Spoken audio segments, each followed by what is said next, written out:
জয় গুরু। জয় শ্রী শ্রী রাম ঠাকুর। ঠাকুর নাম করলে কি হয়? ঠাকুর বললেন, নামে মুক্তি, নামে উদ্ধার, নামে শান্তি, নামে মঙ্গল, নামে অভাব দূর। এসবই হয়।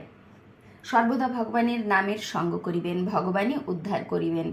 অদৃষ্ট চক্রের ভোগ একমাত্র নামই মুক্ত করিয়া থাকেন। সারা জীবন নাম করলে যেহেতু মুক্তি মিলে, উদ্ধার হওয়া যায়, তাই মুক্তির জন্য অন্য কোনো ভাবনার কি দরকার আছে?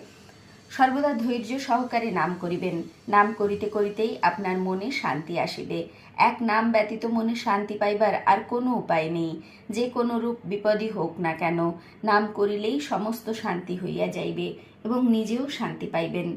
সর্বদা ধৈর্য ধরিতে চেষ্টা করিবেন এবং নাম করিবেন, তবেই আপনার মঙ্গল আসিবে। নামে পড়িয়া থাকিলে কোনো অভাব আসে না। জয় গুরু। গুরু কৃপা হি কেবলম।